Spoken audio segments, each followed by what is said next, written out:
Hello and welcome back to the Silver Flamingo. It's been a little while since we posted our fun experience down here at Paradise by the Sea's coming to an end. We're gonna be moving on, taking the Airstream out to D&D Air Specialties, where Diego is going to deal with the FES situation. I might have some other repairs taken care of as well. Right now, this is a 6-month recap as I'm officially just over 6 months full-time living in my Airstream. I knew very little about RVs when I started on this journey, so I figure I'd share what I've learned so that way the next person who decides to go down this path can make wise decisions. I made some wise decisions, I made some poor decisions, and I've learned a lot along the way. So I'll start moving around with first off, Airstreams are good because they are a 4-season camper. The interior build quality is very, very high with the way the cabinets are made. If you look at the way these are built versus other campers and RVs, you should also look into companies like Newell makes a nice diesel pusher if that's the way you want to go. There's a Lux at the end. Lux makes a beautiful 4-season fifth wheel / toy hauler.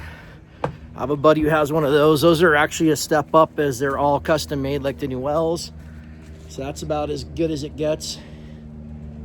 There's a company called Spacecraft that makes a nice one. I'm not sure if Brinkley's are built to the same quality, but I've heard good things about them.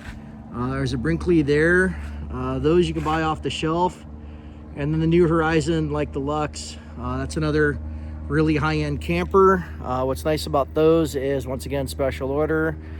Arctic Wolf, I'm not sure if they're designed to be lived in full-time, but I know that those are also good campers. The Forest Rivers, the Jaycos, not quite the same. You have different classes of RVs. That one right there is a Winnebago on a Mercedes chassis, so that would be like a Class B. And then you have your Class A diesel pushers. Once again, toy haulers and fifth wheels, back to your travel trailer style. And then you have truck bed campers. So figure out which type of RV is gonna work best for you. If you're gonna be a weekend warrior, if you're gonna be full-time. If you are gonna be full-time, make sure it's 4-season rated. Make sure you get one that's designed to live in full-time, as a lot of them have, how can I put it, particle board cabinets, really cheap appliances. They start falling apart almost immediately. And if you're gonna be in it full-time for several years, that's not something you want. So other things I've learned, one, if you want internet, Starlink Mini's the hot ticket. I got the kit from Best Buy. My neighbor Joe helped me make this nice pole out of EMT, which saved me quite a bit of money from buying the one from Starlink.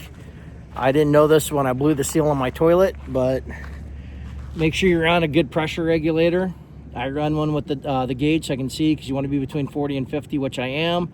So make sure you run one of these on the spigot side, and then I run a filter onto the coach now.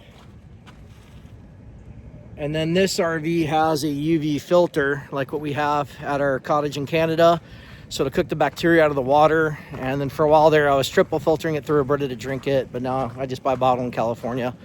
When I get back up to Idaho or someplace on a well, I'll go back to the triple filtered and just drink straight from the tap. I did manage to break, it was this awning arm right here on New Year's Day. New Year's Eve, I put my awning out, and that was a huge mistake. Due to the rainwater, if you pull your awning out, one, always be mindful of high winds, which there have been. 2, rain can pull up and either rip your awning, or it can stretch your awning, break your arm. So that's something I learned the hard way. If you cock it at an angle, the water will run off. So mental note this all for next time. Few camping accessories that are must-haves. One, a good outdoor cooking appliance. I do have a full kitchen inside, but these Blackstones are worth their weight in gold. I cook a lot on this. Good camping chairs. If you're in an urban area or by the beach, you can't beat having an e-bike. I picked this one up from E-Bike Joe in Mira Mesa. Once again, thank you guys for the great deal. My bike's called a Forever Blue Bondi, and it's in racing oil color. So I use that mostly to get around to save miles on my big diesel. Another thing too, if you are going to have a travel trailer or a fifth wheel / toy hauler setup. Make sure that your tow vehicle is rated for what you're going to be towing. I knew that much when I got into this. So I have a 3/4 ton Duramax diesel. It's a Chevy 2500. It's perfectly capable of towing the Airstream, and I could tow much larger vehicles with it. But if you get into big toy haulers, big fifth wheels like that Lux over there, you might need a sport chassis, or at the very least a dually. My buddy who owns that Lux, George, uses a sport chassis to tow his. So be mindful of that when you get into this. Trying to think of what else is good. I'll probably make a whole video just about boondocking down the road here. I'm going to be doing some boondocking on my next travel journey. I have boondocked on the way down, so I do have 425 watts of solar on this rig. On the roof, I have an inverter, so I can make power off grid, and then my indefinite amount of power generators are also good. I haven't had the need. And then my refrigerator run off of either LP or off of electric. So if you do get one, sometimes the older units are good because I don't think they really make the LP fridges anymore, but that's a nice thing to have so you can keep your groceries cold. On the front of the camper, I have 14 gallons of propane, which will work the refrigerator when it's on LP. It works my stove, my oven.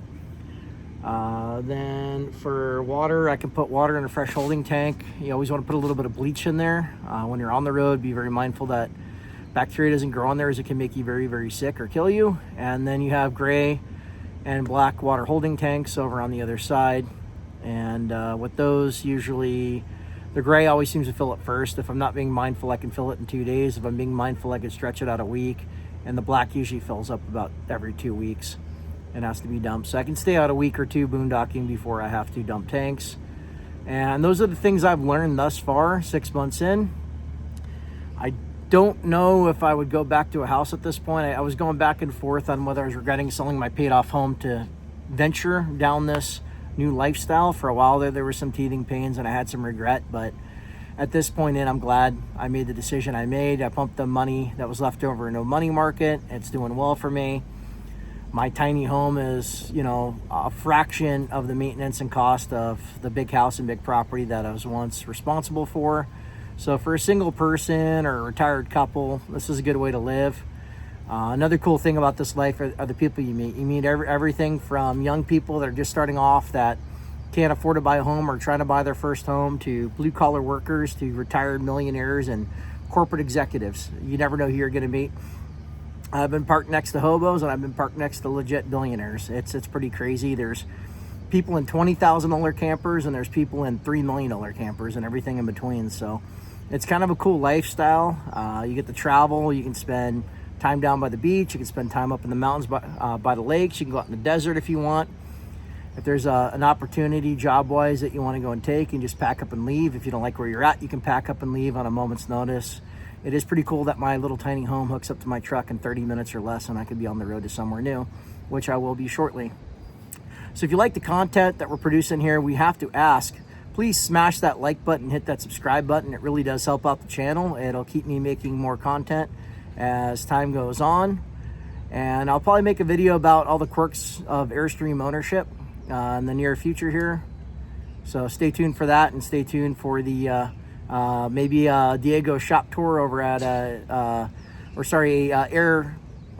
D&D Air Specialties shop tour with Diego. If he'll allow us to film, we might film something over there.